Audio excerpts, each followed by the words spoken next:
Vamos falar sobre esse assunto com a Isabel Mega, nossa analista lá em Brasília.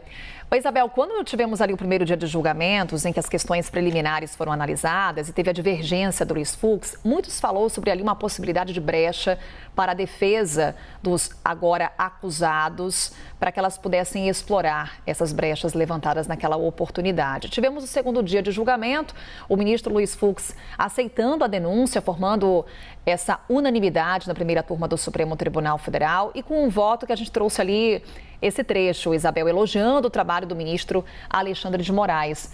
As defesas dos acusados ainda veem essas brechas? Ainda vem, inclusive elogiaram bastante o voto do ministro Luiz Fux, Carol, apesar de ter sido um voto de revés para todos os denunciados. Todos eles agora são formalmente réus na primeira turma do Supremo Tribunal Federal.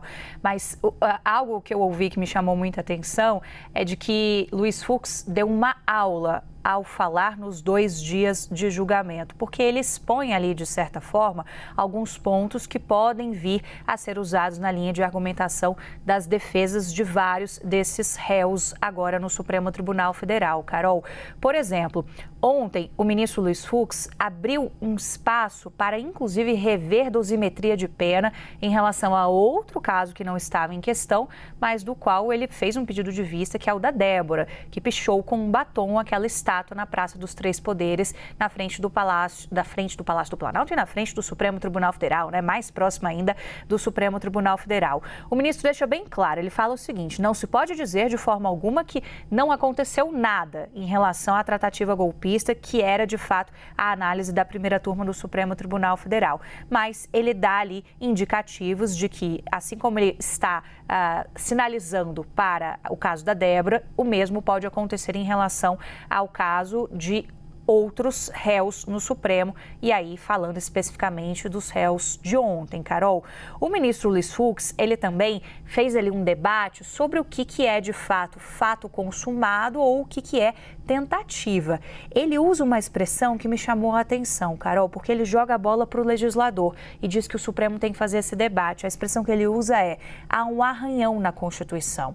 Nesse momento, o próprio ministro Flávio Dino, eles tiveram algumas trocas ali de impressões durante o julgamento, não necessariamente concordando, mas neste momento o próprio ministro Flávio Dino também aparenta ali ter uma disposição de que, de fato, esse possa ser um assunto a ser avaliado lá na frente, né? Isso também é pano de fundo do debate. O ministro, ele fala assim: tentativa como ato consumado, todo crime tem atos preparatórios, mas falta verificação de antecedentes técnicos científicos. É nessa tecla que o Fux bateu e isso animou bastante as defesas. Carol, um outro ponto também que o ministro Luiz Fux trouxe foi a questão da colaboração premiada de Mauro Cid, né? Também com um posicionamento ali um pouco mais crítico que os demais ministros da Suprema Corte. Então, esse pode vir a ser outro ponto a ser explorado, por mais que o Supremo tenha tomado ali um cuidado que foi muito claro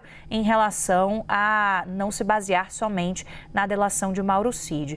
Para além de Luiz Fux, as defesas também enxergaram, Carol, uma possibilidade de desmontar pelo menos uma das imputações que são feitas, a questão da organização criminosa, porque elas afirmam que a arma das pessoas ali era prego, era esse tipo de material, que de fato as pessoas não estavam necessariamente armadas. Esse é o argumento da defesa e que isso aparece ali na denúncia da Procuradoria-Geral da República, e nem que era algo organizado. Então é por essa linha que as defesas também vão atuar daqui para frente. Tá só começando, Carol.